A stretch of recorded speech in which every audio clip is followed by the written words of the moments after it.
Hi, I'm Tom Landon. The program you're about to watch was recorded live at the Historic Grandin Theatre in Roanoke. Since we started the Echo channel, we've made every effort to record as many Hoot and Holler storytelling shows as we can. If you appreciate seeing programs like this one and the fact that we make them available online and on demand to a global audience, I hope you'll consider supporting Blue Ridge PBS by becoming a member. These programs aren't cheap to produce, and we're actively seeking underwriting to support the recording, editing, and distribution of Hoot and Holler so that we can continue to make these heartfelt and personal tales available to those who are unable to attend them live. If you'd like to learn more about sponsorship, please drop me a line by email at tlandon@blueridgepbs.org. And enjoy the show. Blue Ridge PBS and Echo present Hoot and Holler, a live storytelling event recorded at the Historic Grandin Theatre in Roanoke, Virginia. Hello, everyone. I hope you were as aggravated by Sam doing that 6 times in a row. Oh, Sam Lunsford, everyone. Greetings to you. My name is Ian Fortier. It is my honor and pleasure to be the executive director of this remarkable facility. If you've heard me say that before, I apologize. Raise your hand if you're new in the room to Hoot and Holler. All right, that's a healthy crowd. Welcome to the Grandin Theatre, the Roanoke region's oldest arts and cultural organization. We do many things in this building, but none of them are more Roanoke than a Hoot and Holler night. So put your hands together for that, please.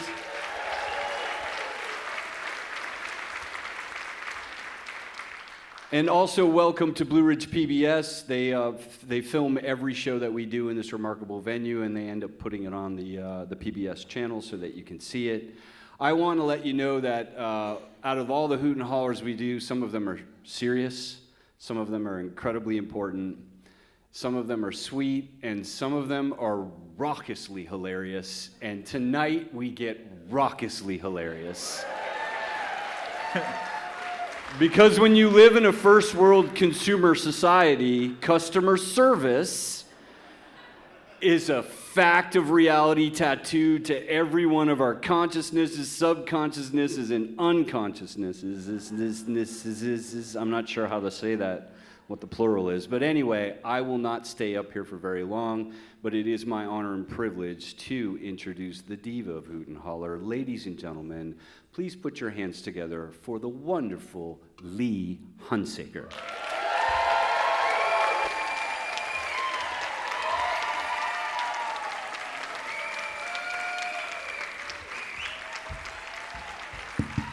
Hello, beautiful people. Hey, y'all. Welcome back. Oh, my gosh. Okay, well, I didn't get to see the show of hands. Who is first-time Hoot and Holler attendees? Oh, yeah. Welcome. Welcome, welcome. And who are our season ticket holders? Yay, we love y'all. Thank you, thank you, thank you. Gosh, this show has been a blast to put together. So let me backtrack. So yes, I am Lee Hunsaker. I am the producer, curator, mama bear, storyteller, doula, midwife, whatever you want to call me. Hoot and Holler is my baby. So welcome. Thank you, thank you, thank you. Thank you. I want to say several thank yous first before we get into this. Of course, to this incredible venue, the Grandin Theatre. There's nowhere we'd rather be. It's perfect. So, Ian and James and Patrick and the whole staff, thank you for always taking such great care of us. We feel so at home and so appreciated here. Let's see. I want to say welcome to PBS Echo. We love them. They show up here and record our shows. And we love being able to kind of blast these stories out into the world. So be sure to check out their YouTube channel too, PBS Echo. And let's see. Oh, I want to say also, this is really cool, y'all. I want to welcome Sadie Pettit. I hope I'm saying that right. She told me. She is here filming an episode for the bigger PBS, not Echo, but PBS. And she produces a show called Life in Virginia's Appalachia. And she is doing an episode called Storytelling. And guess who's being featured? So she's here filming tonight, so I want to welcome her, and I have a fancy mic on me, so I'm just so honored that she chose Hoot and Holler to feature, so yay.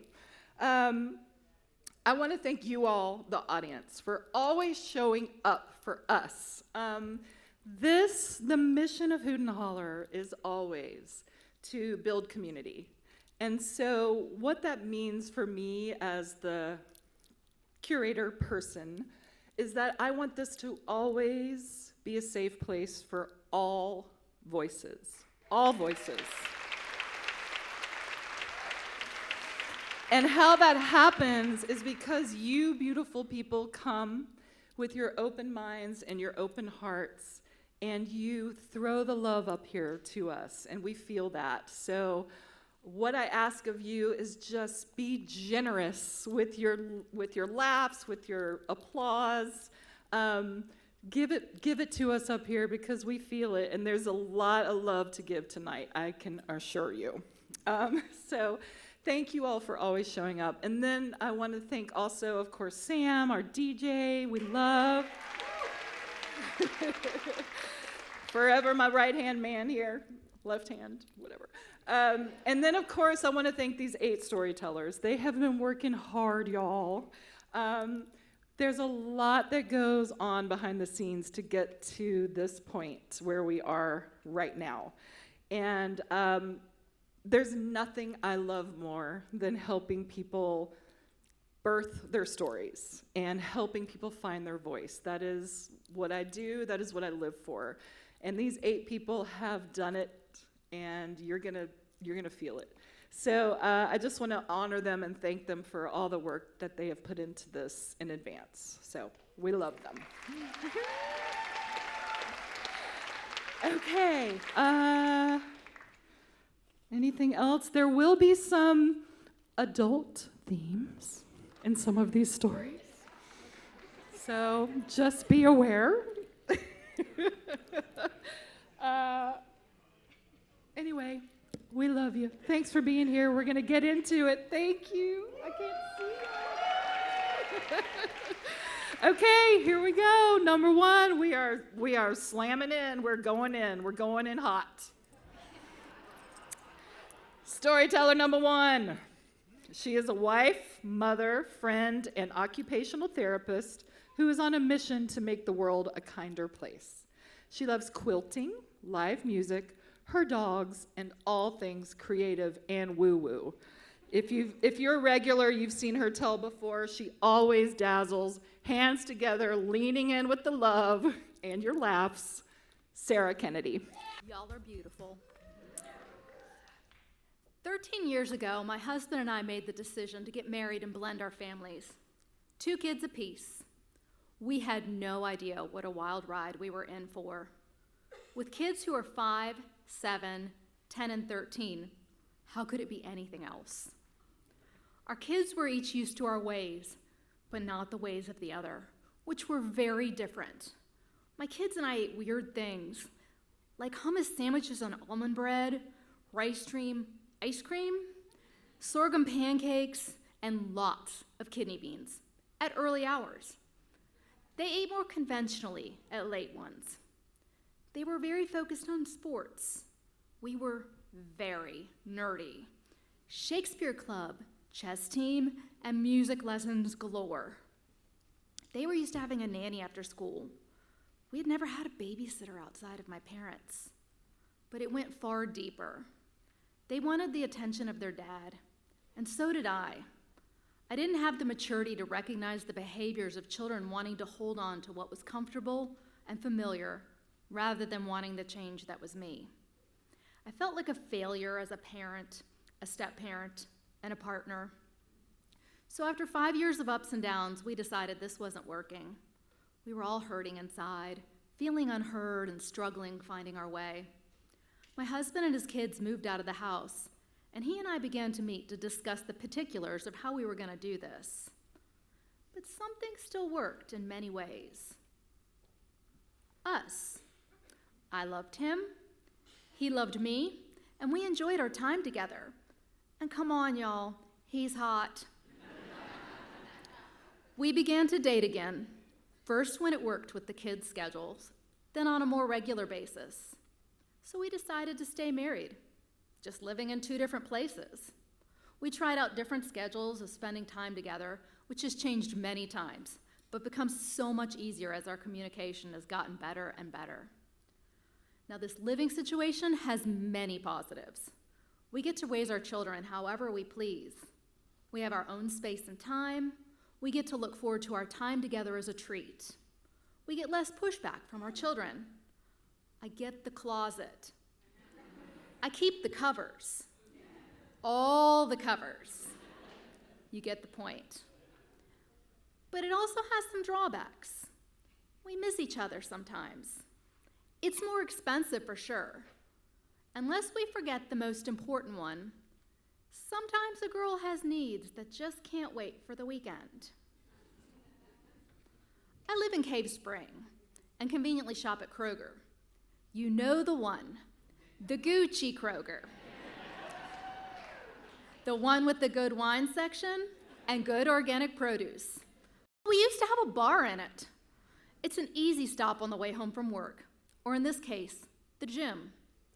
I like to hit the gym early in the morning when I can. So on this random Wednesday, I stopped by to pick up some protein bars, milk, and raspberries on the way home. And if you know how grocery sales work, the prices change on Wednesdays. So you have to look at the prices carefully and scan your coupons to get in the right ones. Because $2 off raspberries is quite the deal. And if my parents did anything right, it was teaching me to shop the deals. So I scanned the QR code and went to the checkout. Poor, unsuspecting Darla. You may know her. She's a bit older, dare I say in her 60s, gray hair, slight, quiet, always efficient, sitting on her stools and running items through the scanner. Darla ran up my 2 boxes of protein bars, the gallon of milk, and the 2 containers of raspberries. She hit total and the digital coupon for my raspberries did not come up. That's $4, y'all. So I mentioned the coupon to her and asked if she'd like me to go back and take a picture of the sign. No, she says, just show me the app where it shows you downloaded the coupon. Oh, I say, I don't use the app. I use the website. Okay, show me that. Did I mention it was Wednesday morning, gym day, price change day, and middle of the week? And sometimes a girl has needs in the middle of the week. Of course, I say as I open my web browser with the phone pointed at her. Playing at full blast volume comes out the graphic scene of last night's needs. A very boisterous threesome, which may or may not have been incorporating some unique sex toys.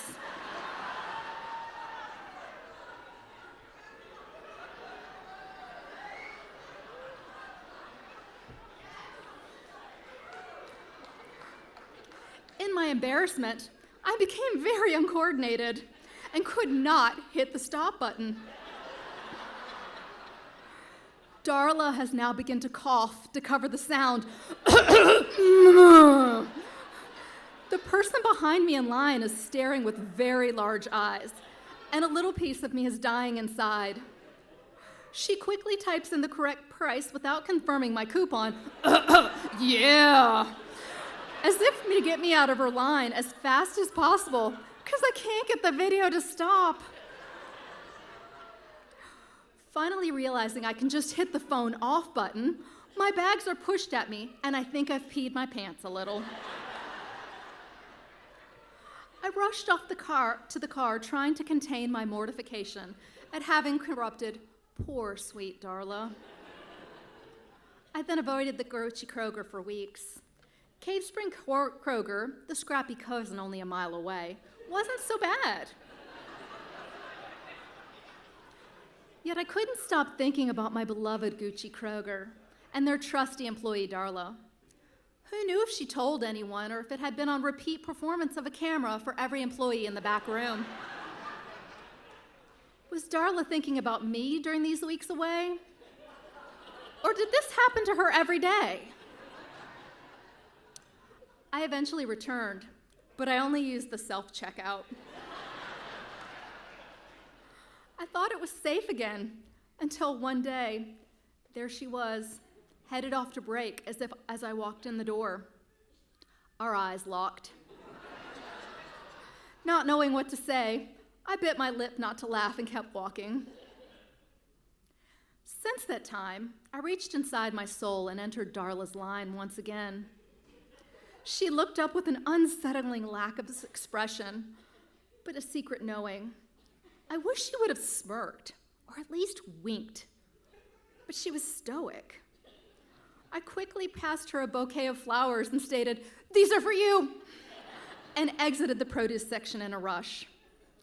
I haven't been back through her line since, but I've since spoken up to advocate for more midweek time with my husband. Because you know, girls have needs.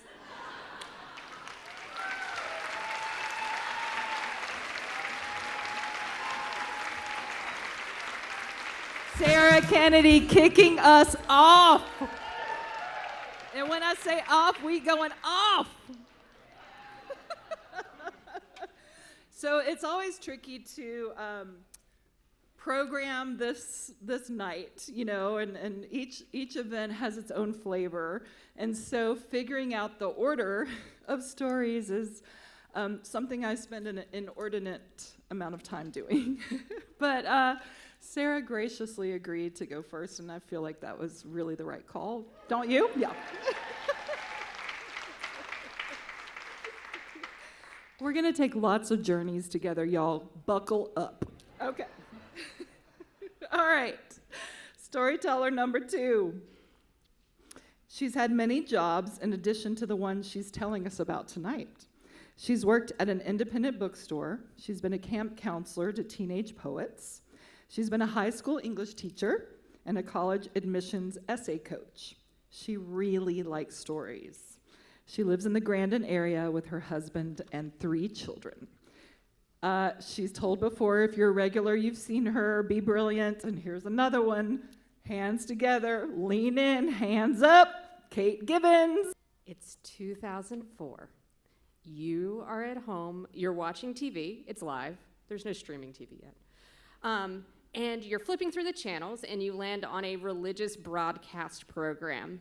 You know the type. Big hair, big voices, big emotions. There are tears, there is laughter, there is scripture. And then in the middle of it all, the preacher says, if you have a prayer request, call the toll-free number on your screen right now. And maybe you've been going through a hard time. Maybe your brother or cousin or uncle or your cousin's uncle's brother was recently diagnosed with cancer. Maybe you and your significant other are going through a rough patch. Maybe you're just a little lonely. You're hoping for somebody to listen to you for a minute. Maybe you're looking for a connection to something larger than this earthly world. So you reach over, pick up your landline, telephone, and you dial the number on the screen, and the voice on the other end of the line is me. 17-year-old me, sitting in a cubicle among probably 100 other headset-wearing operators, waiting to take your call, say some prayers, and sell some Bibles.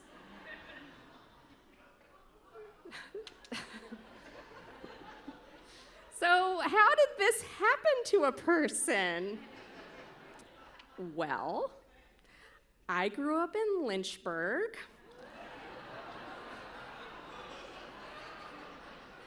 home of Jerry Falwell and Liberty University, and back then this was not the hip, cool, neutral tone, bohemian chic evangelical movement we have today.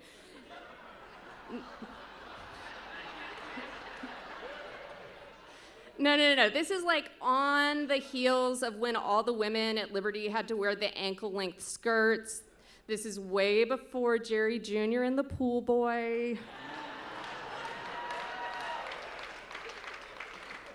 This was like peak WWJD bracelet time. And if you guys are not familiar with Lynchburg, there is a stark divide between the Liberty side of town and the rest of us. And my parents are decidedly liberal, and so they raised me in a pretty hippy-dippy intellectual neighborhood like the Grandin of Lynchburg. I do have some Lynchburg trauma, okay? Like, how many of you guys watched The Prince of Egypt in your world history class at your public high school? Do you all see a puppet show and just assume it's a front for a Christian organization? But honestly, on a day-to-day, I didn't have much interaction with the evangelical movement in my backyard, and especially not when I was a senior in high school. That year, I had 3 priorities: my boyfriend, going to punk rock shows, and driving. Doesn't matter where, just put in a mix CD, turn up the volume, and go. So I needed gas money. So my friend Sarah says to me, I found a job. It pays $15 an hour. Holy. That was like $1 million an hour. She said, but there's one catch. You can't have a tattoo or a nose ring. I don't have either. And you have to pray with people on the phone. I mean, how hard could that be? And listen, I'm not proud of being so flippant about something that is really important to people, but I did not think for more than 30 seconds about the implications of me, decidedly unreligious, praying on the phone. Because again, $15 an hour. So I put in an application and I attended the 1-week training where they explained the ins and outs of the job. It was easy enough. You sit at a computer, you read the script, you wait for a call to come through. People either called asking for prayers or buying Christian-themed memorabilia. Either way, the goal is to get off the call as quickly as possible so you can take a new call and repeat the process. I passed the training and I made it to the floor. My first day, I was scheduled at 6 a.m. I had to log in with my fingerprint, like crazy James Bond stuff. I've never had to do that for any other job.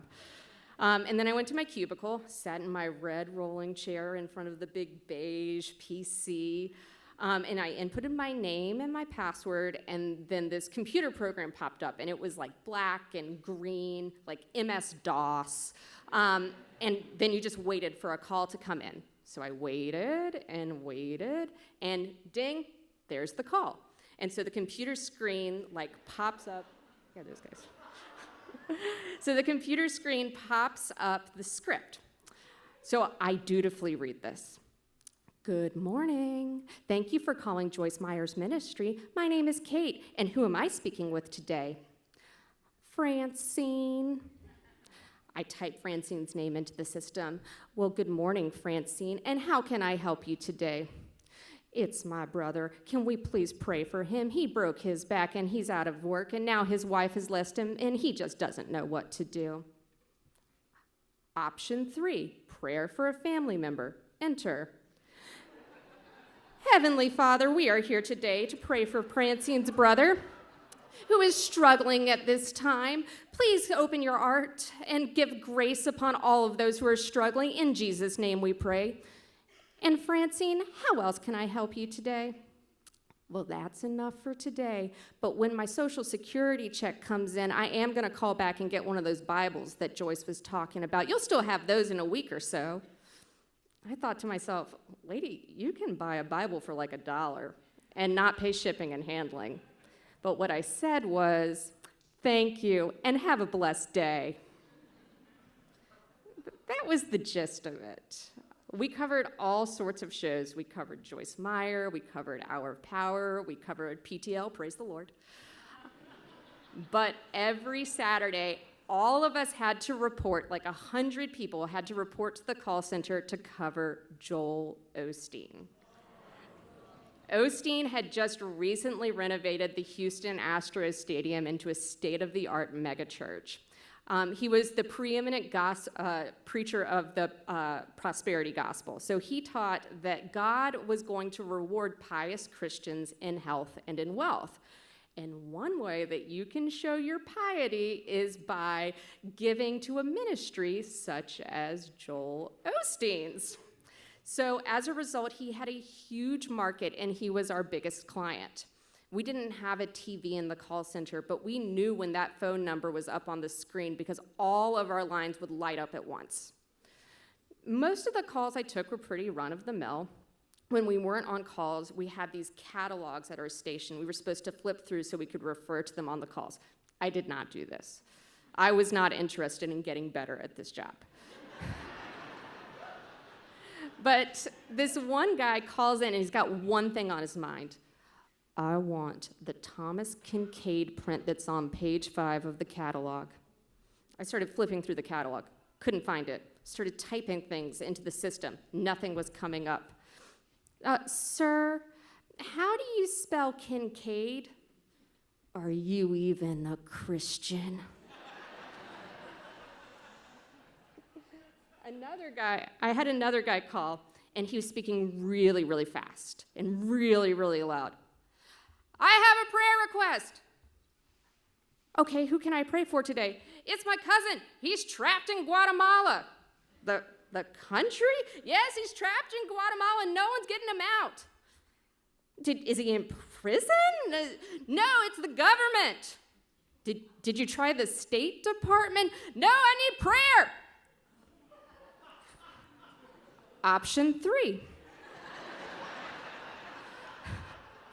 Heavenly Father, we are here today to pray for this guy's cousin who's being held unjustly by the Guatemalan government for no real reason. Please watch out for him and everyone who's being held by shadowy government forces under unknown circumstances. In Jesus' name we pray. Amen.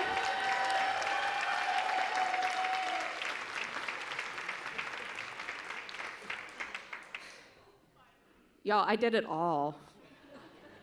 I read the scripts, I sold the prayer guides, the Thomas Kincaid prints, and I went home and I didn't think about it at all. I went back to my side of town, to my boyfriend, to the punk shows, and I didn't spend 1 second thinking about how I spent the first half of my day. I did not last long, maybe a month. I think what really did it for me was Ronald Reagan dying. I went in, and all of the backgrounds on the computers in the call center had been turned into this picture of the American flag with Ronald Reagan wearing a cowboy hat.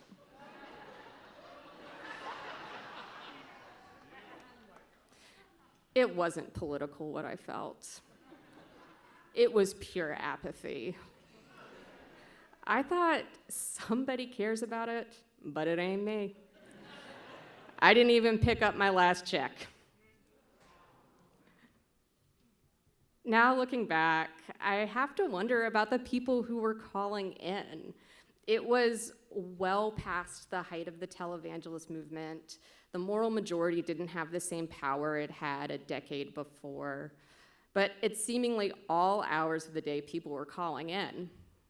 There were nice callers, there were grumpy callers, there were a lot of older callers, but there were young callers too. And you have to ask yourself, what were they doing at home all day? Or why were they watching TV on a Saturday night? Or why were they calling a national ministry instead of their hometown church? And I also wonder about who they thought they were going to be getting on the phone. They probably thought they were going to get Joel Osteen himself, or at least somebody who understood where they were coming from on some level. They probably thought that they would get just a little bit closer to God talking to this person on the phone. But instead, they got me, reading off of a screen. Thank you. Is there anything else that I can help you with? Are you interested in buying our monthly prayer guide for the low price of $9.99?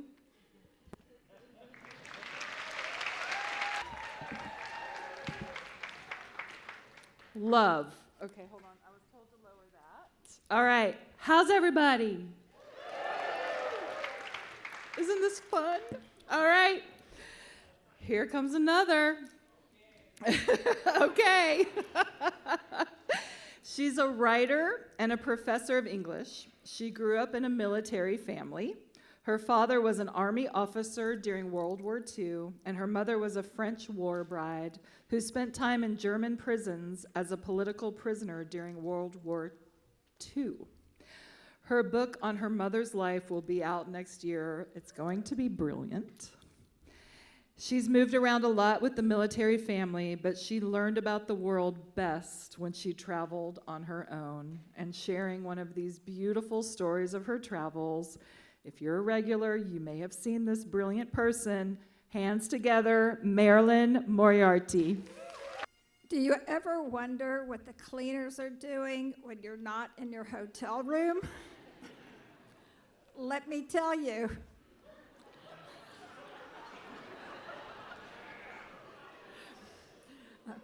In 1975, I was working as a charwoman, that's a chambermaid, in Edinburgh, Scotland.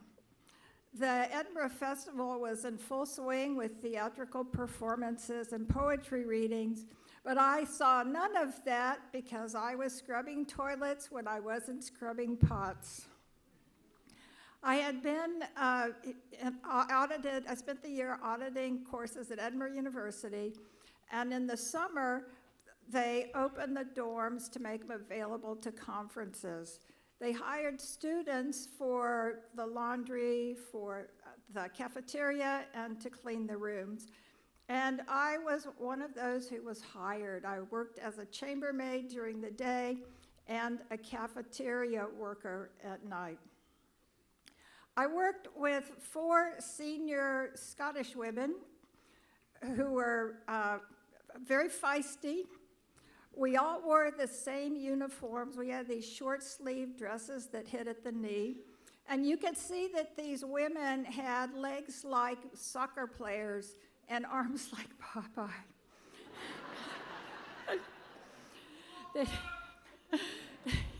They spent years stripping beds. You know, in Scotland, you have heavy blankets even in the summer.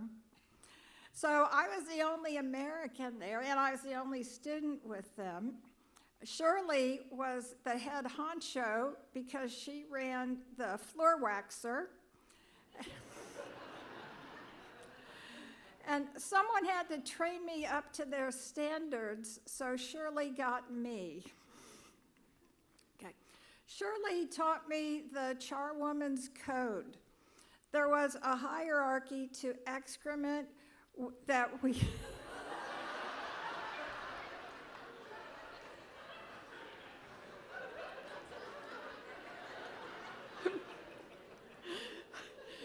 There was a hierarchy to the kinds of excrement we would clean up. Dog poop? No. For that, we called the porter, who would have been one of the male students hired to move heavy lifting. Human poop? Yes. So there was a conference that went through the halls, and none of the people flushed the toilets. So my job was to be in there to clean toilets, and I was on my knees scrubbing and praying, God, please don't let me die in Scotland.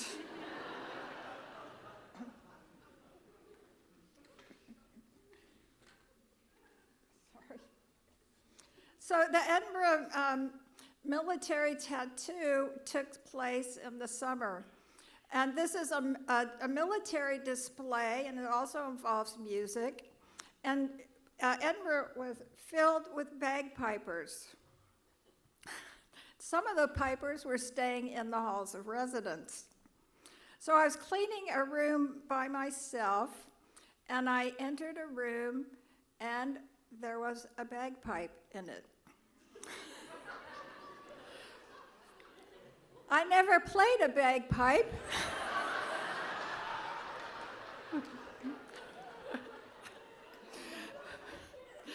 I looked around for signs of the piper. You know, was there a kilt or a sporran, which is the man purse over the man purse? Didn't see a thing. So I picked up one of the wooden arms.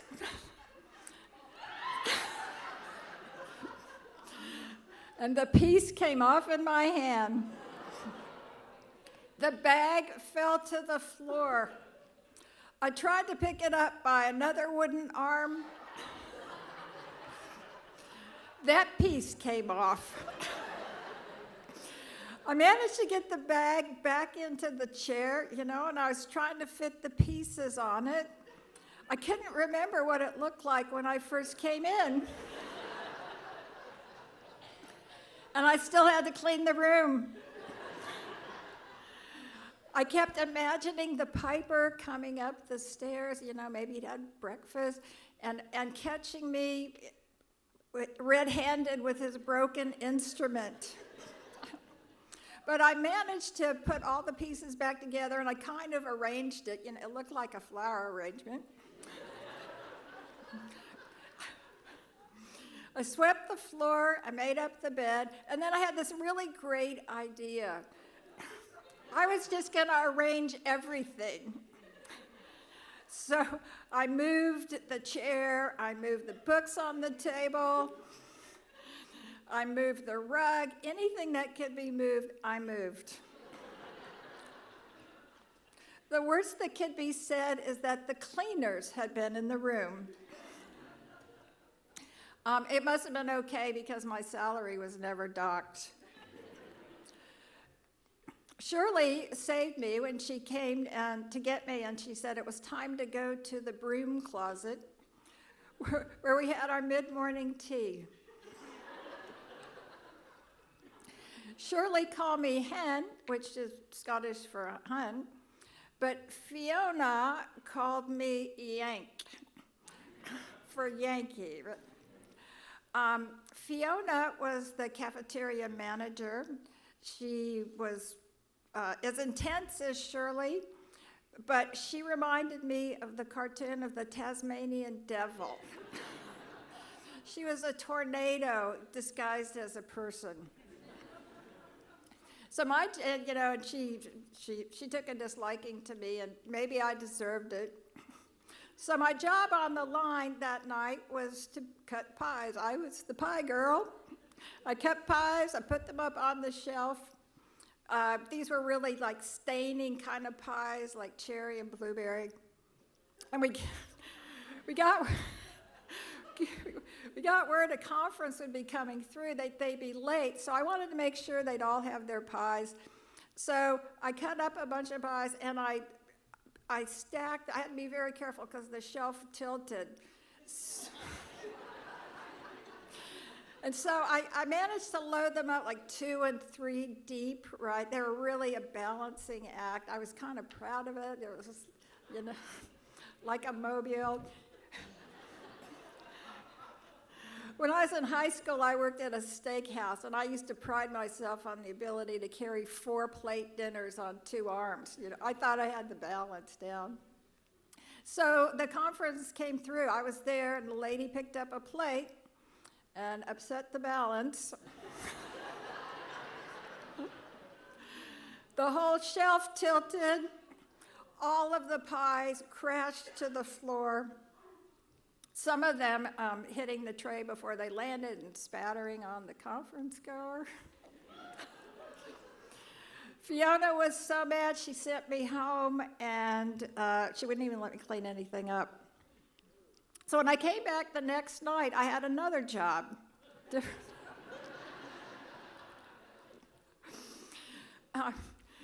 When you went through the cafeteria and you're on the meal plan, you could only have one dessert. So you had a choice of either a piece of pie or a piece of fruit. You couldn't have both. Someone had to stand at the end of 2 serving lines and survey all the trays coming through to make sure no one took 2 desserts. There's a very strange, so the Highland Games were on in Edinburgh at this time, and there's a really strange sport, not a unique sport, called caber tossing. And caber tossing involves a person basically picking up a telephone pole that can be 20 feet high, right, and weigh 150 pounds, and tossing the caber so it goes end over end. Okay, this is a caber toss. The rules of the sport require that the caber tosser wear a kilt. These are not men in skirts. The Scots say the difference between a skirt and a kilt is that underwear is worn under a skirt. So a caber tosser, he came down the line. I could tell he was a caber tosser. He was big, even though he didn't have on a kilt. You know, you can, he looked like Paul Bunyan ate a Tyrannosaurus Rex. You can put a sheet on a 1942 steel panhead Harley Davidson, but you always know there is a motorcycle under the sheet.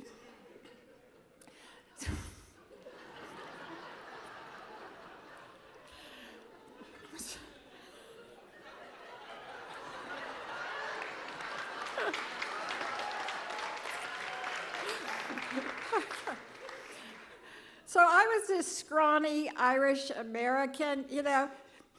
The joke in Scotland that year was the Americans, and the only thing funnier than being American was being Irish. So I got an accent really fast. And I was this scrawny person watching this giant man come toward me like a tidal wave. He had 2 desserts.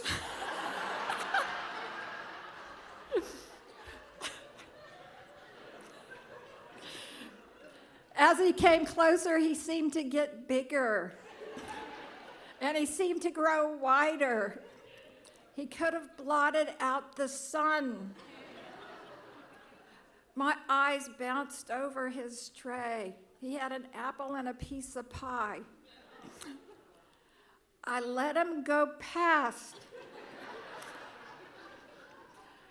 Americans don't think of fruit as a dessert.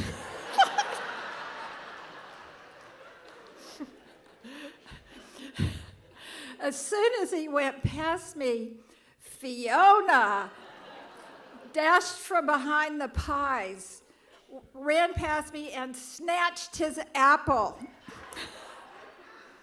And then she took me to the dish room. You're coming with me. And there in the dish room was a deep double sink filled to the top with pots. Not nice, clean pasta water boiling pasta pots, but deep, fat fry pots. The kind you have to wash the inside and the outside, and you have to wash the handles, and then you have to wash the sink, and then you have to wash the floor under the sink because all the grease is everywhere. And that was my job at the night shift.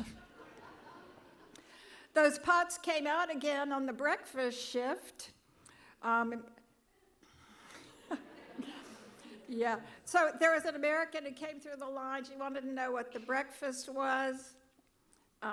Scottish breakfast, it's haggis, fried haggis, which is oatmeal cooked with sheep in offal. It's 44% lungs. that's all cooked in the stomach of a sheep, right?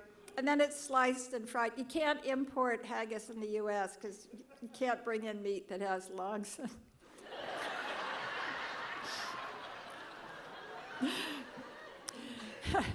And also, the round black patties are called blood pudding.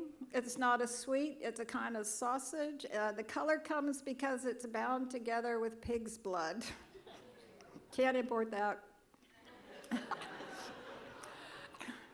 So this American, she, I told her what it was. She said, I really like your accent. She said, were you born in Edinburgh? I'm going to try the accent. I said, no, lassie, you wasn't born in Edinburgh.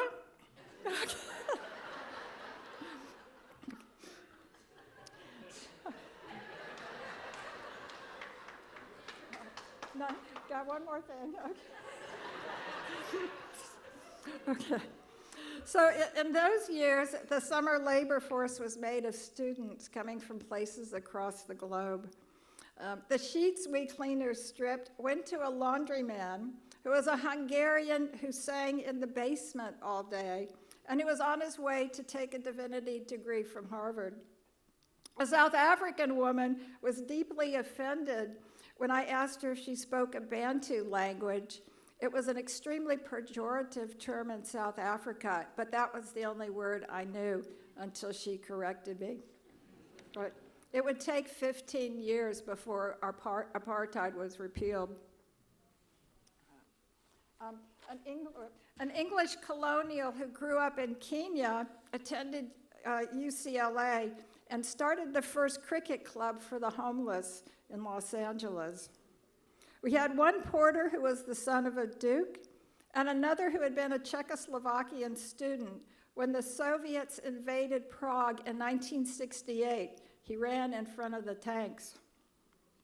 What might seem like a distant history to some of you might be more recent history for some of us, me included. And what seems like a very small place, like a laundromat or a broom closet, actually had the ability to accommodate people from all over the globe. Thank you. So fabulous. All right. How's everyone? All right, get ready. Get ready now. Get ready now. First time storyteller coming up. All right.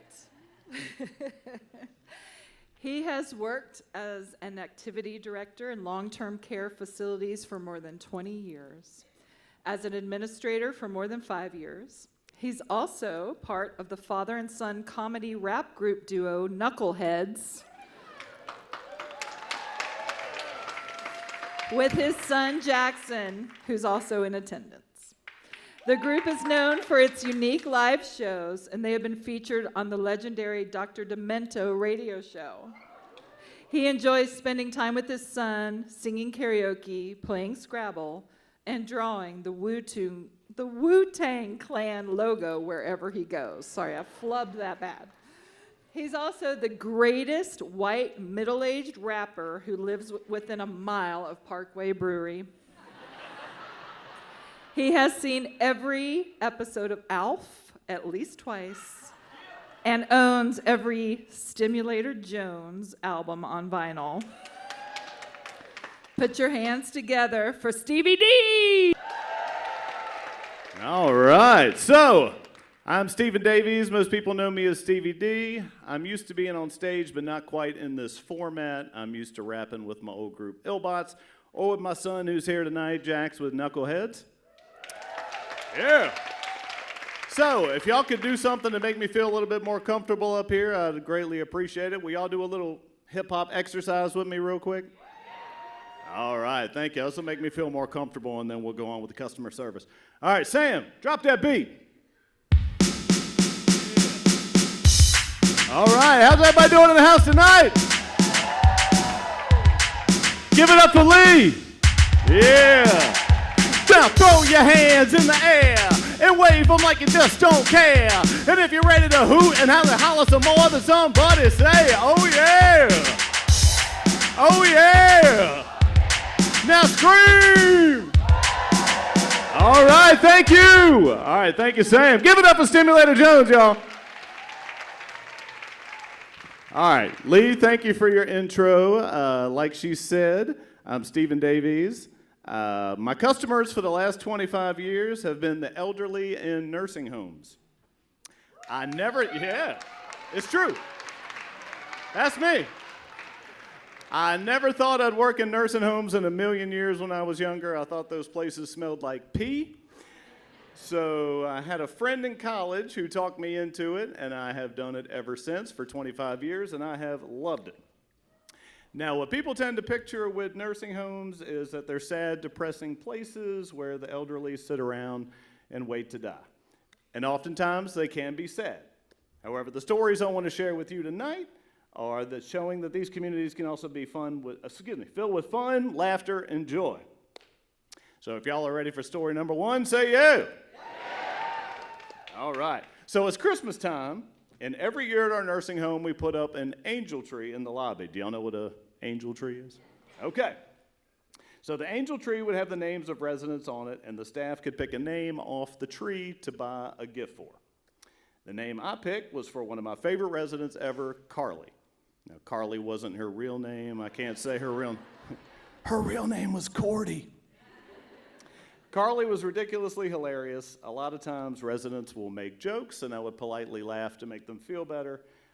Carly was genuinely funny and would have me rolling on the floor with stuff she'd say. Usually when I'd go visit her and ask what she was up to, she would say, burping and farting. And I would say, same. So I had no idea what to get Carly for Christmas. Most of the residents wanted the same typical old lady gifts, whether that's blankets, slippers, pain pills, golden bingo cards, a date with Frank Sinatra, something like that. So I had no idea what to get Carly for Christmas. So I went into her room to ask what she wanted. She was in there with her feet propped up, eating a pimento cheese sandwich. Now, she ate pimento cheese sandwiches all day long. I used to tell her that because she ate so many of them, I thought she had worms. And one day when I was walking out of her room, I walked down the hall and I heard her under her breath say, maybe I do have worms. Anyway, I asked Carly what she wanted for Christmas, and she said, I want the same thing that I asked you for last year, Bing Crosby. Well, I couldn't find Bing Crosby anywhere, not even on Amazon, and they have everything. Temu might have it. But I thought about how she was always talking about burping and farting, and I remembered my son being obsessed at the time with the Despicable Me movies with the Minions. Now, if you don't know what the Minions are, they were these Twinkie-looking creatures who spoke their own language, and they burped and farted a lot. And they also had fart guns. So I was thinking to myself, I think Carly would love a fart gun. So Christmas Day comes, and me and the CNAs are delivering gifts to the residents. We get to Carly's room to give her gift, and I told her, I was like, I'm sorry, I couldn't find Bing Crosby anywhere, but this gift might be even better. So she opened it up and read the box, and it said, Despicable Me Fart Blaster. And she said, what the hell is this? So I put it in her hands and explained it was a gun, but when you squeezed the trigger, fart sounds came out. So when she pulled the trigger, and the smile that came across her face could have lit up the whole nursing home. She was so happy, she fired that fart gun all day long. She would go down the halls in her wheelchair and shoot every resident that crossed her path. They'd say, good morning, Carly, and she would. So all the residents got covered in farts, all the staff too, and the volunteers and the carolers, all covered in farts. I think the family ended up hiding her fart gun at some point. I'm surprised the batteries didn't die on that thing. But it was amazing to see what joy a $15 fart gun could bring an old lady in a nursing home.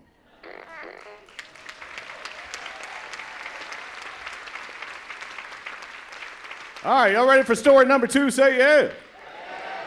All right. Thank y'all for bearing with me on that.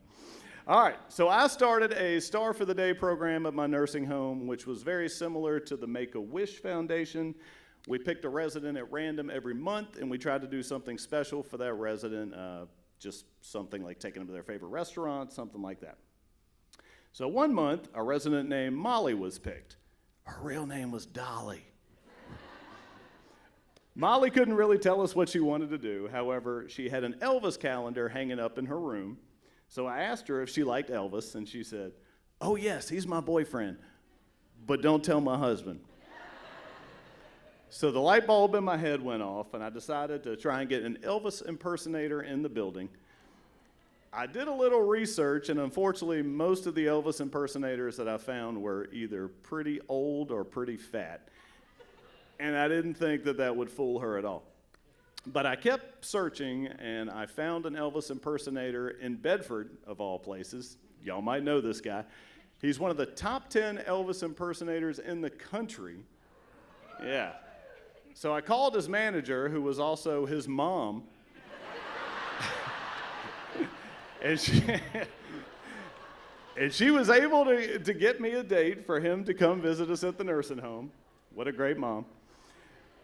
So we kept it a secret from Molly, and we brought all the residents in the dining room the day of when he was coming, and we just told all the residents that they were coming in the dining room for a sing-along. But then Elvis came in. Molly's face lit up. He was great. That's him. He looked like Elvis, he sang like Elvis, played guitar like Elvis. He was perfect. And at the end of the show, he asked, "Is there a Molly in the audience tonight?" And of course, she raised her hand. She said, me. And so he serenaded her with "Love Me Tender." She got out of her wheelchair, which made us a little nervous. Please don't fall, please don't fall. And she went over and started to dance with Elvis. It was amazing. But the funniest part was after the performance, Molly invited Elvis to her bedroom. And he went. His mom went with him. And then all she could say for the rest of the day was, "Elvis was in my bedroom." Now, of course, a lot of the playa-hating old ladies were, talking trash. They would say, "That wasn't Elvis, that was just a man in a costume," or "That wasn't Elvis, that was Jerry Lewis." Molly didn't care, though. She had Elvis in her bedroom, and she wasn't going to forget that.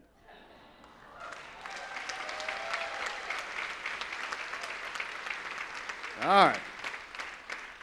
So unfortunately, it hasn't always been fun and games through the nursing home. There have definitely been some dark times. COVID wreaked havoc in our nursing home. Our doors were closed for a very long time. No families could visit, no group activities, no outings. It was extremely tough. During COVID, we lost around 30 residents in a period of a month or two. But this was a time when I felt like a job like mine was so important. The staff really came together and showed compassion during this dark time. So what can you do?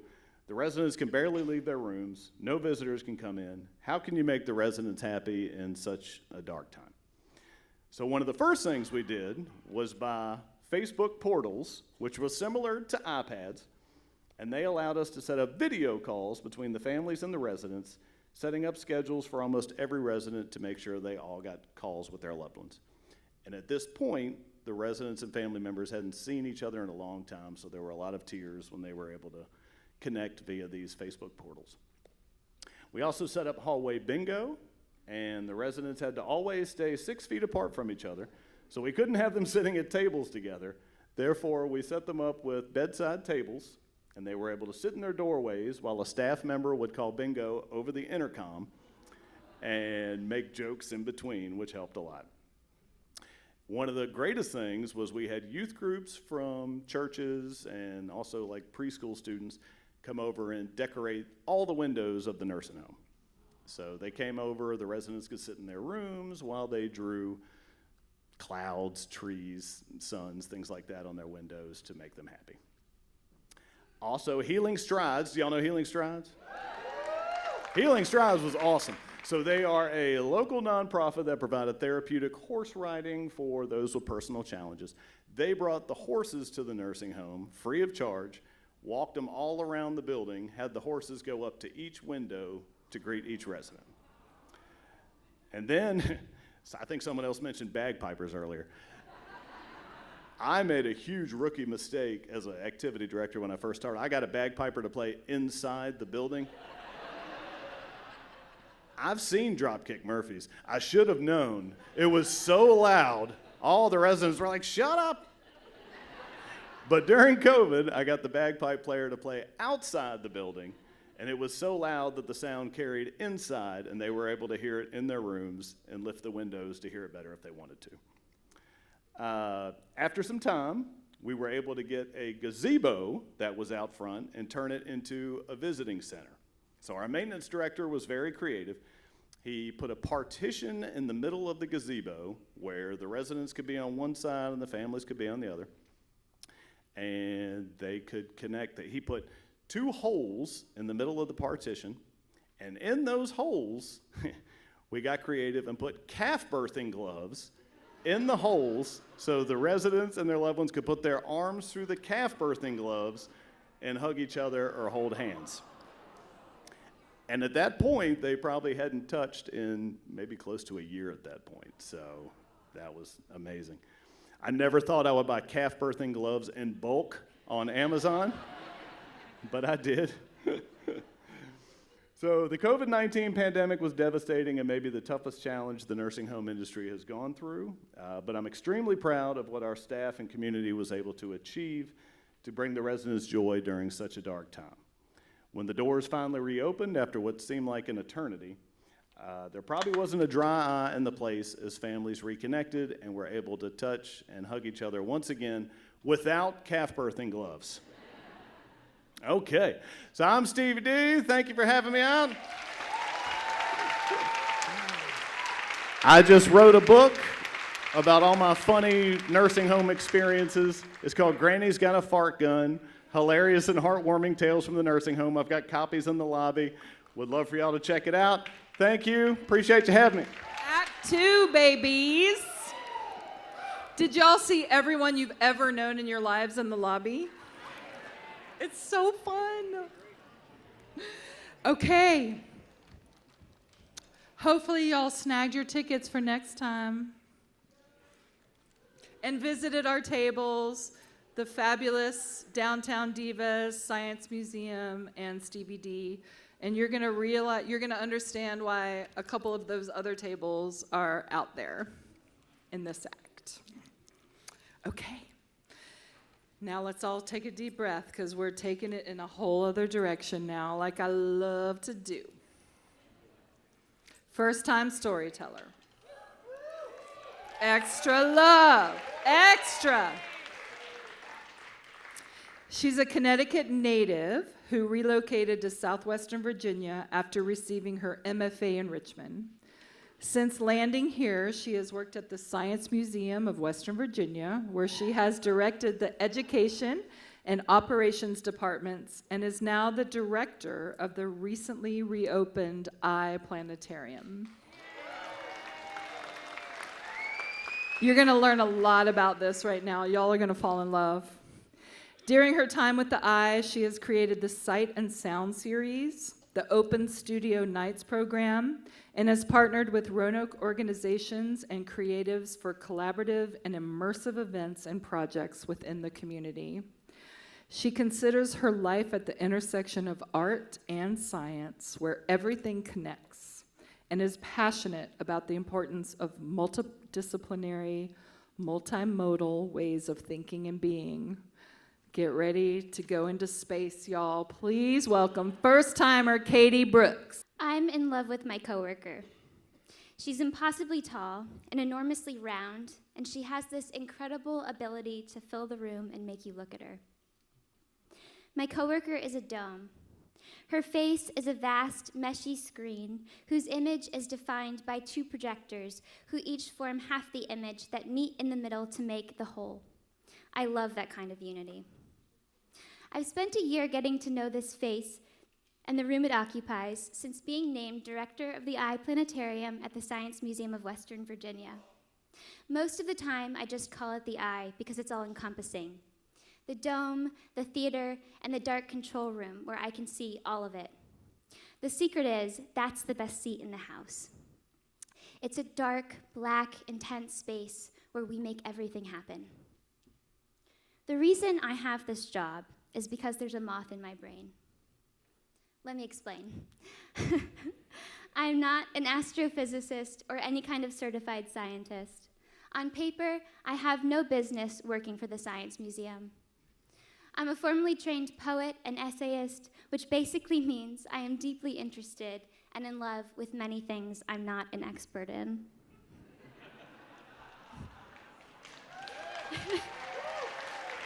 It's true. It's true. 5 years ago, during my MFA, the Lymantria dispar flew into my brain, and to deal with it, I pinned her down in a poem. The Lymantria dispar is either the exact kind of moth you want in the brain, or the exact kind of moth you don't want in the brain. She's now called the spongy moth, but she'll probably go down in history as the gypsy moth. Yeah, if you know anything about her, you might be cringing right now. In its larval state, this species' caterpillars can devour entire communities' worth of trees. They're invasive, destructive, and generally pestilent. But I want you to know, it isn't their fault. Their whole being here is pure happenstance. In 1869, Etienne Leopold Trouvelot, an artist, astronomer, and amateur entomologist, imported Lymantria dispar eggs from Europe in hopes they'd yield more silk than his polyphemus silkworms. Like all good stories, there are a dozen different versions of what happened next. My favorite is this. Trouvelot went to bed one night, leaving behind a study full of larvae and an open window he forgot to close. Spun out on single threads of silk, the caterpillars were unleashed on Medford, Massachusetts, decimating trees left and right as they ate their way through every leaf. I came across the moth by way of Trouvelot's astronomical illustrations. They're abstract, mutedly colorful, and there's something biological about them. His solar flares have furry wings, and his moons are like silk-wrapped cocoons. To my eye, he was still drawn to the moth, haunted by her. Maybe I was projecting, but I found myself somewhere in the open center of a love triangle between man and moth and moon. One night, I must have left my window open. She flew into my brain. She came out again when the eye opened. I wasn't running it. I was the director of operations, overseeing all kinds of internal and external aspects of the museum. There was plenty of customer service involved, only it wasn't the kind that satisfied me spiritually. Not even the time a visitor claimed to exercise me, that's exercise with an O. I guess she was too busy offering her services to have any need for mine.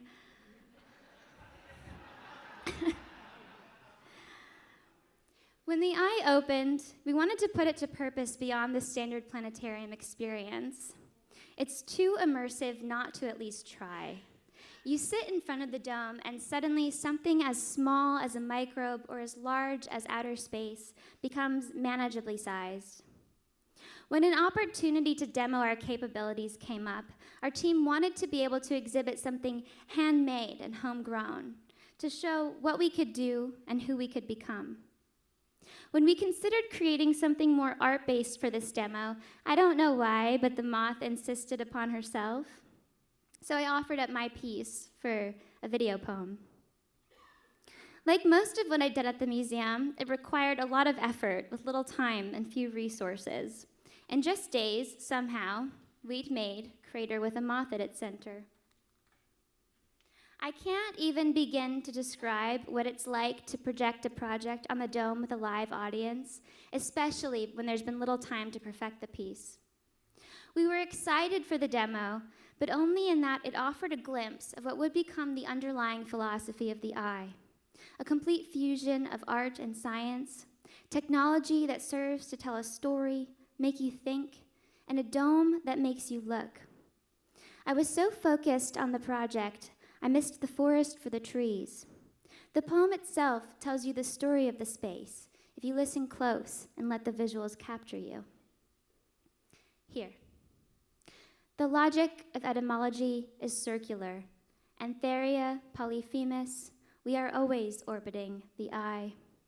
Polyphemus, as in Homer's Cyclops, as in a moth with purple and ochre ocelli, the eyes of an owl on its hind wings. Had Trouvelot gone no further than the Saturnids that spring, he may never have learned that the eye circles back to the familiar. We are always remembered for what we leave in our wake. Adaptation, so as to make it right. The oculus of the hind wing. Oculus, as in circular window, as in the boss of a volute, the center of a nautilus, is less its inheritance than a spandrel, a space left over, meaning made of a void in the structure. Because it had been a quick project, it didn't fit perfectly, and it was a bit more zoomed in than we'd intended. My boss, who's here tonight, was so anxious about its imperfections that she ended the poem halfway through, and the little group was stunned. They weren't finished with the moth or Trouvelot's story. They weren't bothered at all by the zoom. They had moths in their minds, and they were struck with her, as interested in the poem as the picture. I hadn't expected to talk about it, but there I was, explaining the story of the moth who had been fluttering around in my brain and my relationship to the project and the eye. There could be no better introduction to our budding creative studio. They understood its potential. If the first 3 minutes of a 6.5-minute poem could cause them to fall in love with America's most hated moth, the eye could capture anything. It was also the best introduction of myself I could offer both my colleagues and members of the community who hadn't really seen inside my mind or understood the way my heart is full of moths and other artifacts. I have to tell you about this moment because the past year of my life has hinged upon it. A few months later, I was named director and entrusted with the task of reimagining the eye and its programming, initiating projects and partnerships that fuse the best of science and art. We've now had 2 major collaborations emerge alongside Roanoke partners who were captured by the moth during that meeting, and a few more are in the works. Showing Crater with a moth at its center is like leaving the window of your study open, so that so many strands of silk can go where they're led. It's this completely singular service the eye offers. It captures the attention and captivates the unsuspecting mind. I introduce the dome as a coworker who draws attention, but it isn't to herself. It's to who or what she's showing you. In this age where our attention is so precious and so easily taken from us, there's been a deep appreciation from our audiences that we offer them something worth seeing, something they didn't know they'd been without. And for the artists, what a service to be so seen and understood. I'm beginning to believe that the best service is a symbiotic relationship. It's a kind of mutualism. When we work in tandem to illuminate one another. My visuals with your story, your sound with my stage. This whole process has breathed new life into a museum many locals discount once their children age out. Now, people are constantly walking out saying, "I had no idea." This kind of service, especially where the arts are concerned, requires great trust and great responsibility. I don't take that lightly.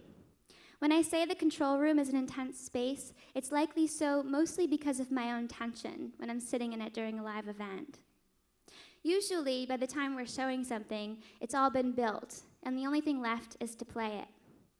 The difference is, up to 100 people can be watching, and with a project as precise as, say, a live orchestral performance, you have to start and stop at the exact wrist flick at the exact moment when the bows leave the violins. It's daunting and thrilling. It's the very breathtaking experience of being together in time with someone else. It's a profoundly connective experience, even if I'm sitting alone in the dark for most of it. I don't know what I'd do without it, truly. I believe Roanoke could survive without this, but I'm grateful it doesn't have to. We are alive in a moment when our connections to one another are our sustenance, and it is sustaining. I was a stranger when I moved here, and a stranger even 2 years into living here. But sharing the moth in my mind with a room full of people opened doors and windows and eyes, and allowed me, for the first time since COVID so separated us from each other, a real sense of community. None of this probably fits how we usually think of customer service, but it's the best service I and my I and the I can offer. For a writer who's only ever meant, look, see, love this thing as I love it, or at least give it a chance, I've received exactly that.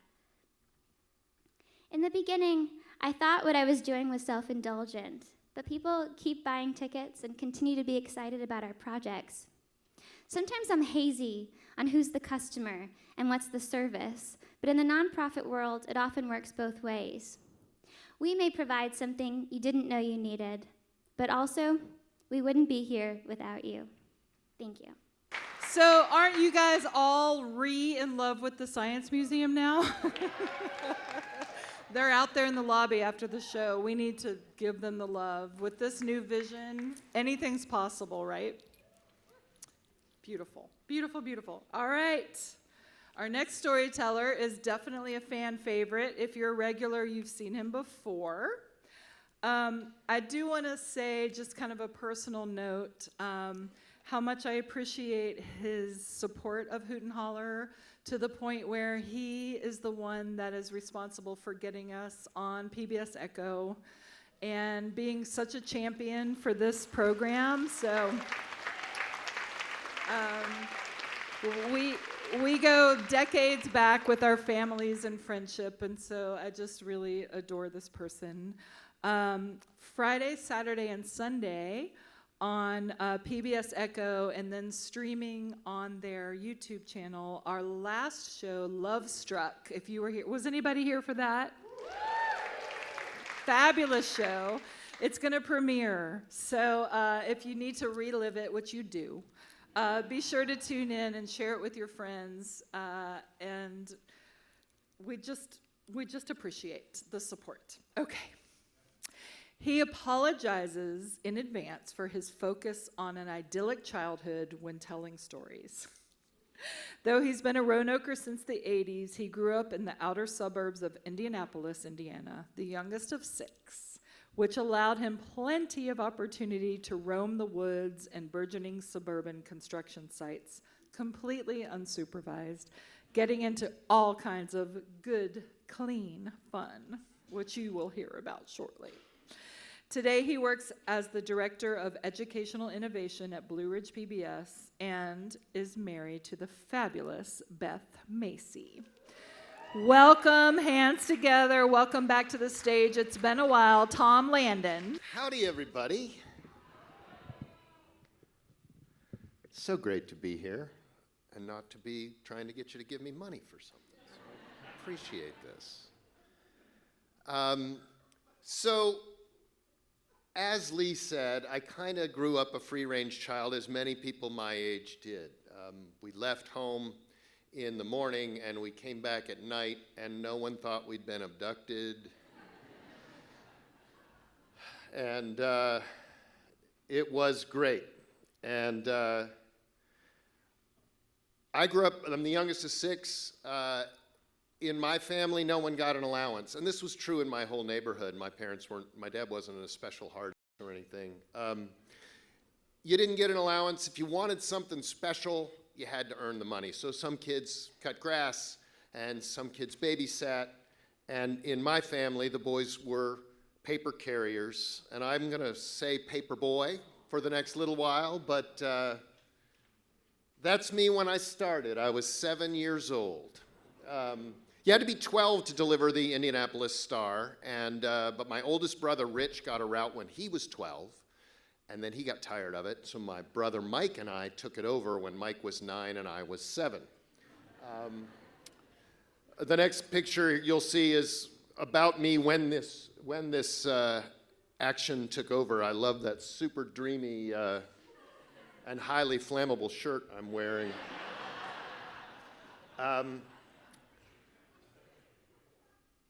Because many of you grew up in a time when there weren't paperboys, let me explain what they were just a little bit. Actually, one more picture of me about the time I quit. It was kind of like the way the president ages, in a short period of time. I would trust that kid. I'm not sure about that one. So, the job of a paperboy. At 4 o'clock in the morning, a man drives by in a big truck and he throws a bundle of papers out on the end of your driveway.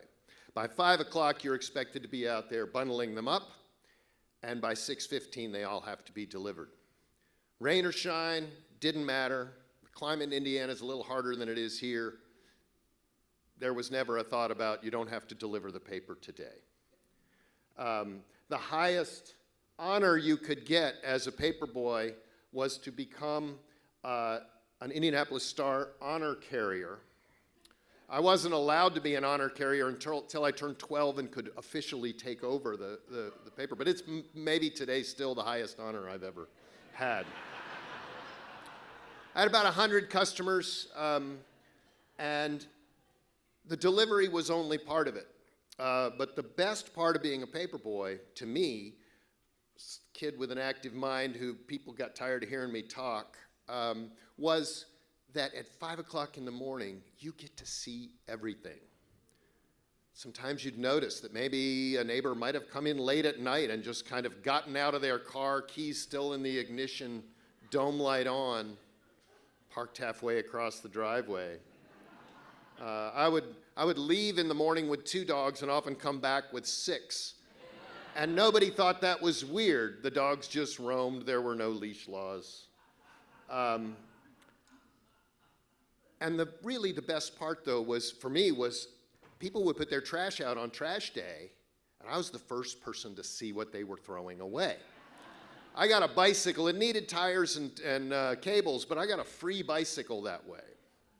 And one morning, at about 5 o'clock in the morning, I looked over, and my next door neighbor, the Barneses, they had recently had their adult child, male, move home.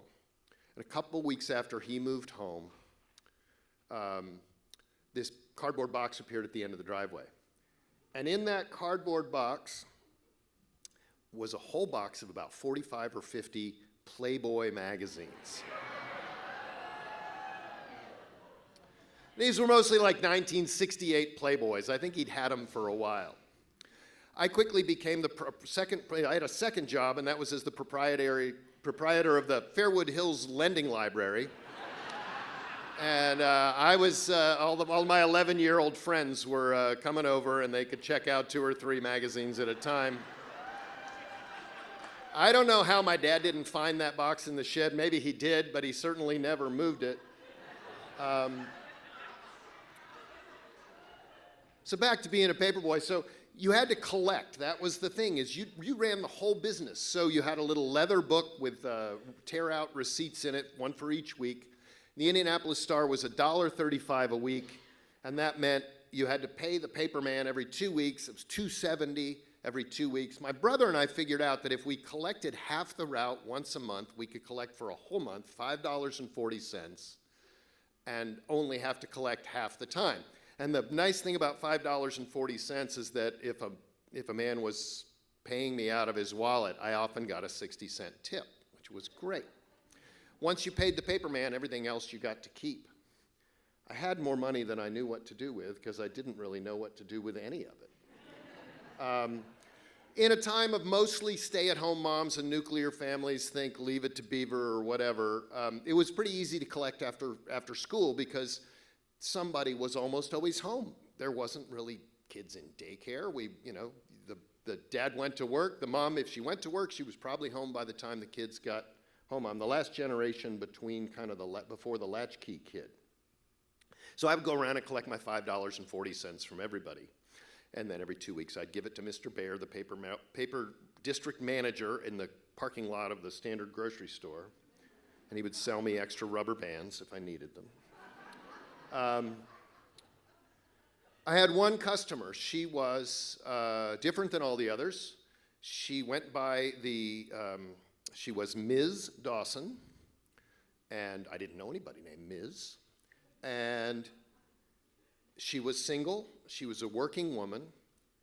I don't know much about her except she had bright red hair like the kind Lucille Ball had, out of a bottle. And it was, if I would see her in the morning when I was delivering the paper, when she was getting up for work, she often had it in curlers and would be wearing a house coat. She had a little white poodle that was a little bit yappy. And I saw a little bit of her house because my customers would invite me in on a cold day to stand on she had a plastic mat inside her front door, and I could go in and stand on that little mat while she got the money to pay me. And in her little house, little ranch house, it had white walls, white shag carpeting, white furniture. There were 2 chairs and a sofa in her living room, and 1 chair and the sofa were covered with plastic. There was a smell to her house that was a little unique. I had smelled it once before when my grandfather had died and my parents had left my brother and I with the upstairs tenant to go to my grandfather's funeral. And when we came back, my mom said, "How was Miss Rose upstairs?" And I said, "Well, it was fine. She let us watch TV, and she gave us weird candy. And then, but her house smells a little funny. And it smelled like cigarettes and, I would learn later, alcohol. And my mom said she's a sweet lady, but she's a rummy, which is the nicest term for an alcoholic I can think of. So again, I said I don't know much about Miss Dawson except she colored her hair. She, loved white. She drove a white Thunderbird, and she probably drank too much. Because she worked so much, she was hard to collect from. And so $5.40 turned into $10.80. And she was 2 months behind. And $10.80 turned to $16.20, and she was 3 months behind. And I finally caught up with her, and I said, "You owe me $16.20. And she said, "That's too much. I don't have that kind of money laying around. You'll have to come back and get it later." Well, at this point, I'm 11, right? So I'm not a hard bargaining negotiator. It got to $21.60. And I went to my dad, and I said, my dad was a businessman. I said, Dad, what do I do? This lady owes me $21.60. And first, he was really mad at me because I hadn't kept up clearly. And then he said, "If you want to collect money, bill collectors just have to be pests." So my friends and I gathered around. We're trying to figure out what we could do to get Ms. Dawson to pay me this $21.60. And we had a lot of ideas. Eggs at her house, that was one idea. Pitching a pup tent in her front yard with a big sign that says "doesn't pay her bills." But I was never going to do that. And then I remembered when it got to 5 months and $27 that I had a box of Playboys. And I don't know how the 11-year-old brain works, but in my mind, this was the perfect solution. The next morning, I got up extra early. I was there when the papers were dropped off at 4 o'clock. And I went to my stash, and I pulled out 8 centerfolds, and I took a roll of tape from the kitchen drawer, and I packed up my bag as quick as I could. I delivered the first half of the route as fast as I ever had, and then I got to her house. I didn't want her yappy dog to bark, so I was as quiet as a mouse as I went up to her glass storm door that was on the outside. And I took out 8 centerfolds, and I stood on my tippy toes because I was about 4 feet tall. And I taped 8 centerfolds to her window. Now, I don't know if you've seen a 1960s Playboy, but they weren't especially naughty. But they were also real women. So maybe they had a little mustache. Maybe, this was before Photoshop, maybe their nipples didn't point in the same direction.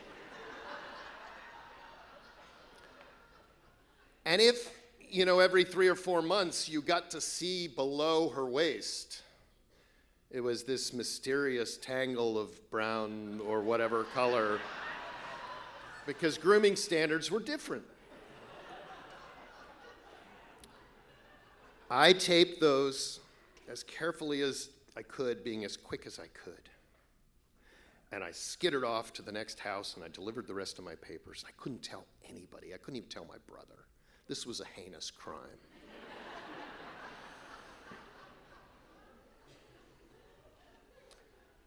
We were at 6 months and $32.40 at this point.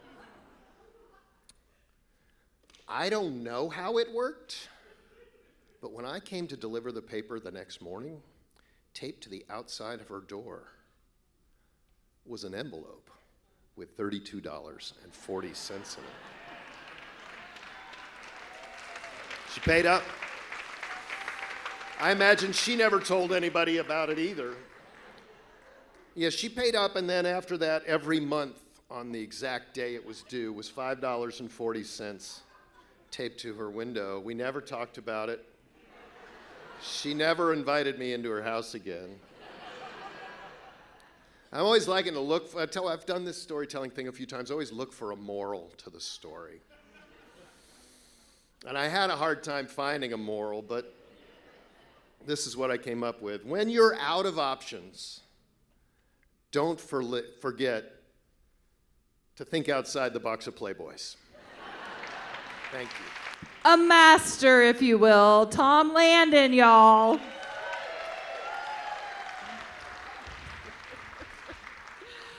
Whew. Okay. How's everybody? So good? I say this every time, but don't y'all wish we could just have a pajama party? I do. Maybe that'll be the next thing. Next year we're turning 10. Hoot and Holler's turning 10, so maybe we need to have a Hoot and Holler pajama party. Don't put it past me and just, stay tuned. Right? Okay, here we go. 2 more stories tonight. Get ready, buckle up. First timer. Extra, extra. I think she might have a fan club here, but we'll see. Okay. A fun-loving, miracle-believing, strategy-building, world-traveling, confidence-inspiring, dog-loving, slow-running, real estate-slanging Disney dork who happens to collect pictures of pencil sharpeners and cat yawns. You'll see. She grew up in Roanoke and lives in Salem with her family. She has lived many lives, and this is the one where she's a realtor. Hands together, extra love, first-time storyteller, Stacy Porter. So I got a joke for you guys. How many real estate agents does it take to change a light bulb? So if it's $1 million light bulb, 47 of will show up out of the blue. But we'll probably be late, and we'll have Starbucks, and we'll have to make an Instagram post about it first. But seriously, being a realtor right now is like being the punchline of a bad joke, right? It's almost like a dirty word right now. So some folks will say real estate consultant. That's terrible. And there's so many of us. Like, I bet I could throw a stick in the audience and hit 5 of y'all. Who in the audience has their real estate license? Hey, no, y'all look at me. Don't look at them. You look at me. I'm your agent. We have an agreement. It was in the fine print on your ticket tonight, okay? There's a reason that we keep seeing that joke on Facebook, too, that says, if you're lonely, just make a post saying that you want to buy a house and you'll have all these new friends in your inbox, right? And I think if you watch, TV, I think a lot of people think that, we just open pretty doors and say, welcome home, in our best HGTV voice, right? But really, this job is only about 10% showing houses and 90% being a therapist, a spy, a stunt driver, a hostage negotiator, and a part-time exorcist, right? All while dancing backwards in high heels, dodging lawsuits, and pretending that I don't notice that your husband doesn't like the backsplash. But that's why I kind of wanted to come talk to you today. I wanted to let you know what really happens in the trenches, right? What really goes on behind the front door in that little foyer area back there. Realtors, we are consistently one of the least trusted and least respected professions. Usually the only folks below us, and it varies, are car salesmen, lawyers, and congressmen. And my husband, Jason, is a car salesman. So, we got that going for us. And listen, when I told some of my colleagues I was doing this, they were like a whole gaggle of Parker Posies and White Lotus. They were like, Stacy, no. We have enough trouble without your goofy up there trying to explain it. What will you even say? Tsunami. But I'll tell you what I'm not going to say. I'm not going to stand up here and talk about or bash anyone's house or like hoards or gross kitchens or bad design choices. And believe me, I could. I've been to some of your houses. And the reason I'm not going to do that is because I wholeheartedly believe that everyone deserves to be proud of where they live. And I want you to repeat after me. Everyone deserves to be proud of where they live.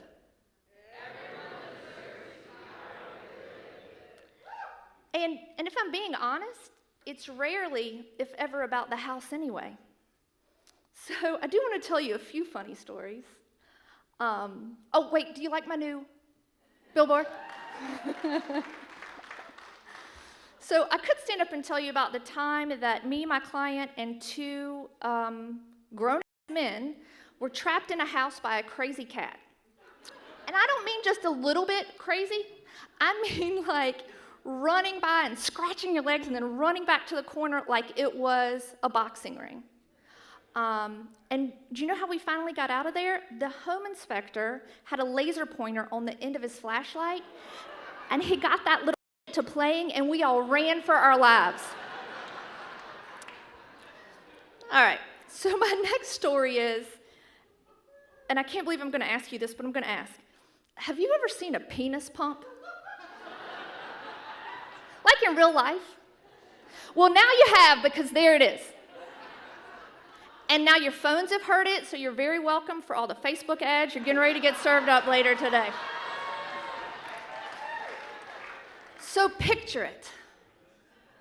Going to a listing, a new listing, to do photographs for it, right, with the photographer.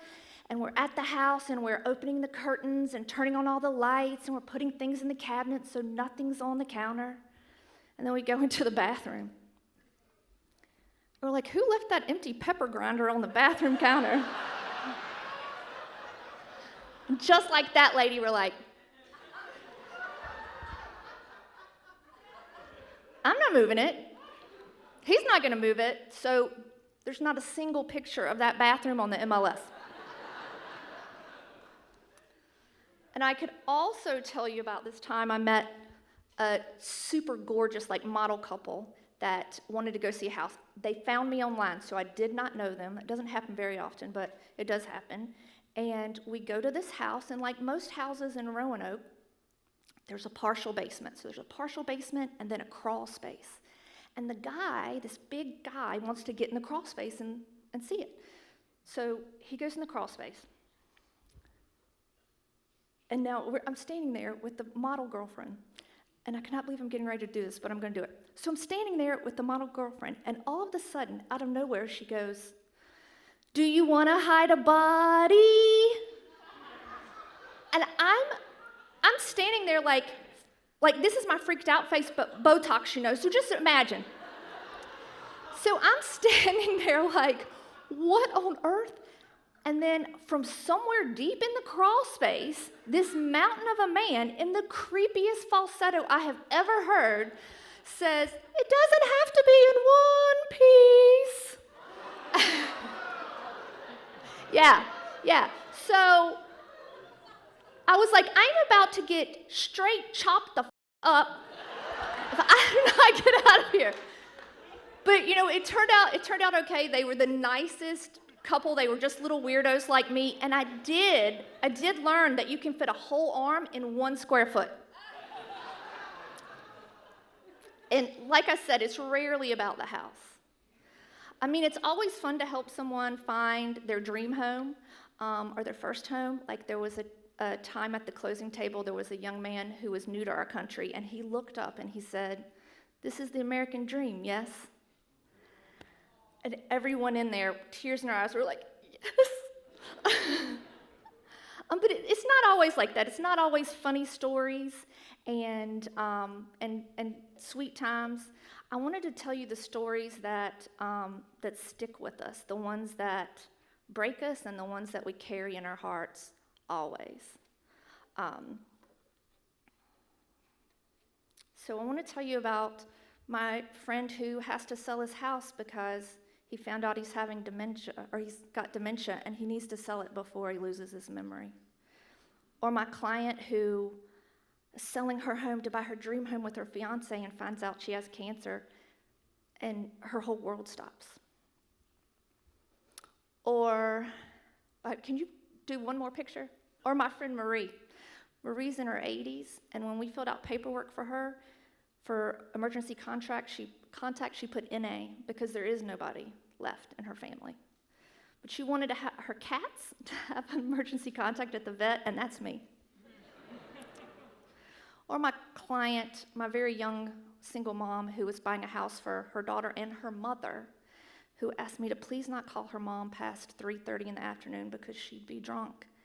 And so I didn't, and we did the whole thing before that time every day. Or my colleague Jen, who called me to help one of her clients because she lives near me. And this lady's disabled and had in-home care, and I guess that day or maybe the day before, her caregiver quit and put a couple bottles of water and a couple packs of crackers on her hospital bed and left. And when no one came, she called Jen. And why did she call Jen? She said because she knew she would answer the phone.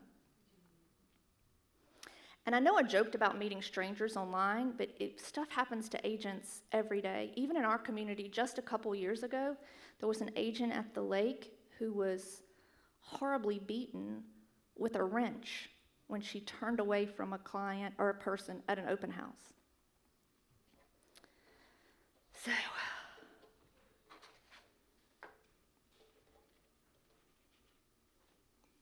sorry, all the big stories like jacked up my order here. Doing great. Woo!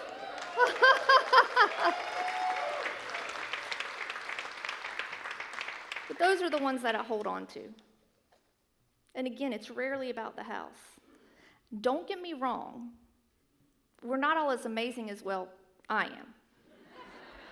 And working on my Glenda hair flip, so you know. We've got some good eggs and some bad eggs, just like every other profession. But you know what? We show up. Per capita, we log way more community service hours than any other profession. We show up for our people and our communities when others don't. We stand up for folks when others won't. And we are staunch supporters of fair housing. And if you think for 1 second, even in our community, we don't need fair housing, you are unequivocally mistaken.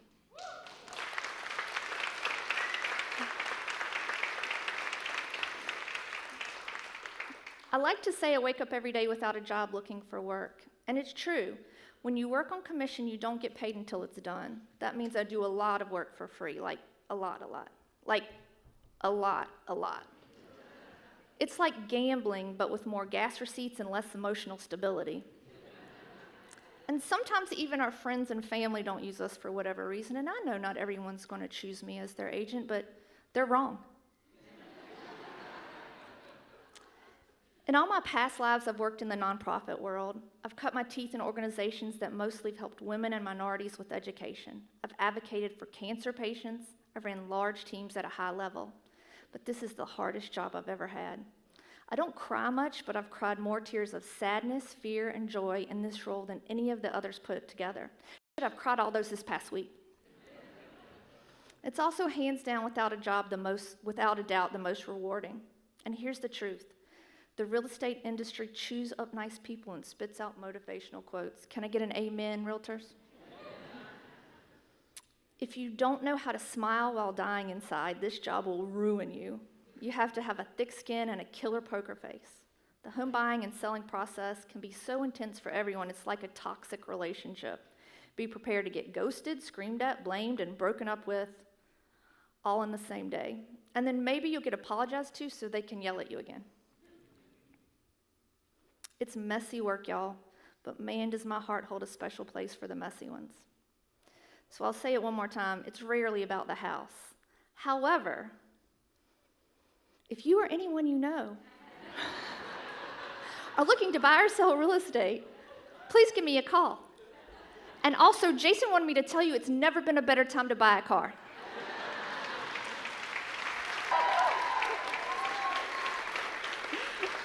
We'll see you at the next show. Please reach out.